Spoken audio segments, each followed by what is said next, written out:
को इतना ज्ञान देते हैं तो एक है स्वामी प्रसाद मौर्य, उनको ज्ञान क्यों नहीं दे पा रहे हैं? भैया देखिए, सठ सुधरे सत्संगत पाई, पारस परस कुधात सुहाई। अखिलेश यादव को लोग अक्सर ये कहते हैं कि कार्य सेवकों पर गोली चलवाई तो उनके पिताजी ने थी ना।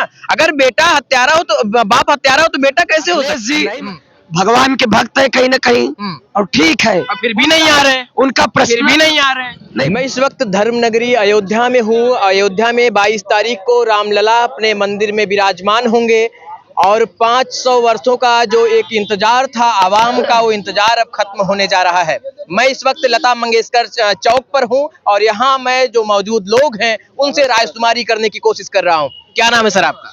आचार्य सूरज कृष्णा जी महाराज मेरा नाम, और मैं अयोध्या जी से बिलोंग करता हूँ। अयोध्या में हूँ और भगवा मैं ना हो तो फिर बात ही अलग है एकदम। चलिए देखिए, भगवा पूरे देश और दुनिया का प्रतीक है, सनातन का प्रतीक है। भगवा भगवान के भक्ति का प्रतीक है, भगवा भगवान के स्वरूप का प्रतीक है। तो भगवा में तो रहना ही चाहिए। और डबल इंजन की सरकार में आप देख रहे हैं, इधर देखिए एक बार, घुमा दीजिए। डबल इंजन की सरकार में हमारे बाबा भी भगवा में दिख रहे हैं। जी जी। तो हम उन्हीं की परंपरा के हैं। चलिए क्या कहेंगे?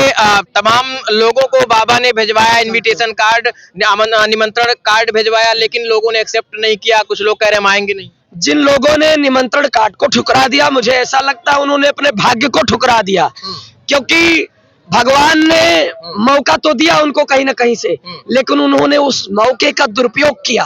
भगवान ने उनको बुलाना चाहा, अपने से जोड़ना चाहा, लेकिन उन्होंने कहे नहीं कि जिसको नहीं है बोध तो गुर ज्ञान क्या करे, निज रूप को जाना नहीं तो पुराण क्या करे, करके दया दयालु ने मानुष जन्म दिया और बंदा न करे भजन तो भगवान क्या करे। तो आप लोग लोगों को इतना ज्ञान देते हैं तो एक है स्वामी प्रसाद मौर्य, उनको ज्ञान क्यों नहीं दे पा रहे हैं? भैया देखिए, सठ सुधरे सत्संगत पाई, पारस परस कुधात सुहाई।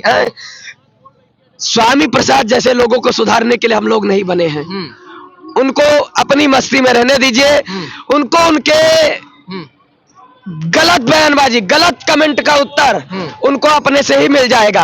क्योंकि आपको एक छोटा सा उदाहरण मैं दे दूं। त्रेता युग कालखंड में जब भगवान राम आए तो इंद्र का बेटा जयंत सीता जी के चरण में चोच मारा, तो कहे कौन? कहे भगवान का बल देखना चाहता था। और वही काम स्वामी प्रसाद मौर्य कर रहे हैं वर्तमान में। तो मैं कह दूं, शंकर विष्णु ईसा तो ही राखी को सके राम के द्रोही।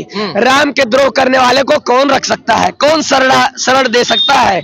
तो स्वामी प्रसाद मौर्य को, उनकी पूरी टीम को, उनकी पार्टी को हम लोग कब के अलविदा कह चुके हैं। क्यों अलविदा क्या करने की मूल वजह क्या? भगवान के ऊपर कमेंट करना, राम कृष्ण के ऊपर कमेंट करना, ये बर्दाश्त नहीं है। अखिलेश यादव को लोग अक्सर ये कहते हैं कि कार्य सेवकों पर गोली चलवाई तो उनके पिताजी ने थी ना। अगर बेटा हत्यारा हो तो बाप हत्यारा हो तो बेटा कैसे हो सकता है? नहीं माय डियर, मैं अखिलेश जी के लिए कुछ कह ही नहीं रहा हूँ। आप देखिए, और लोग जो कहते हो उसका मेरा, और लोग क्या कहते फर्क नहीं पड़ता। मैं कुछ नहीं कह रहा हूँ। अखिलेश जी भगवान के भक्त है कहीं ना कहीं, और ठीक है, फिर भी नहीं आ रहे। उनका प्रश्न फिर भी नहीं आ रहे। नहीं, वो फिर भी नहीं आ वो उनको जब समय मिलेगा आएंगे, ऐसा नहीं है। लेकिन पर्सनल प्रोफेशनल अलग होता है। वो उनकी व्यक्तिगत थिंकिंग है, उनके विषय में उनकी कोई प्रतिक्रिया ऐसी नहीं आई है, तो हम लोगों को उनके खिलाफ नहीं बोलना चाहिए। राम मंदिर के इतिहास के बारे में थोड़ी सी जिक्र आप जरूर करें, क्योंकि आप भगवा भी पहने हैं, यहाँ लोगों के बीच में रहते हैं, तो थोड़ा सा राम मंदिर के इतिहास का भी जिक्र हमारे दर्शकों से करें। जी बिल्कुल। 500 वर्ष से भगवान कोर्ट के चक्कर काटते हुए, टेंट से भगवान भव्य महल में, टाट से ठाट में। तो मैं कहूंगा कि जो कभी टाट में राम जी थे, आज जो एयर कंडीशन युक्त महल में अपने प्रवेश होने जा रहे हैं। आने वाली 22 जनवरी को पूरे हिंदुत्व की सदी में लोग घर में भव्य दिव्य दीपावली मनाएंगे और देश में एक बार पुनः भगवा खिलाएंगे। राम मंदिर बन रहा है राम जन्म स्थान पर, हर घर भगवा गूंजेगा पूरे हिंदुस्तान पर। तो मैं कहूंगा कि पूरे युग युगांतर कालखंड में भगवान राम विराजमान हो रहे हैं सबके अंदर। भारत में रामत्व की, राम राज्य की स्थापना हो, एक बार पुनः राममय वातावरण दिख रहा है। लोग दो पक्ष रखते हैं राम मंदिर को लेकर। एक रखते हैं कि सुप्रीम कोर्ट के आदेश पर बन रहा, दूसरा लोग रखते हैं कि योगी और मोदी डबल इंजन की सरकार ने राम मंदिर बनवा दी। आपका क्या पक्ष है? भाई, रामादल में बंदर तो बहुत थे, लेकिन हनुमान के ही पास वो सामर्थ्य था जो लंका पार जा सकते थे। तो सरकारें बहुत आई बहुत गई, कोर्ट का मामला सदियों से चला आ रहा था। और कोर्ट में केवल तारीख पे तारीख बताई जा रही थी, लेकिन फैसला आया और डबल इंजन की सरकार में मंदिर का कायाकल्प हो रहा है। आपको लगता है कि डबल इंजन की सरकार राम मंदिर बना रही है? आपको लगता बिल्कुल। है राम कहीं ना न्यायपालिका को आप घेरे में कर रहे हैं कि सरकार के कंट्रोल में न्यायपालिका है क्या? मेरी बात तो सुनिए आप पहले।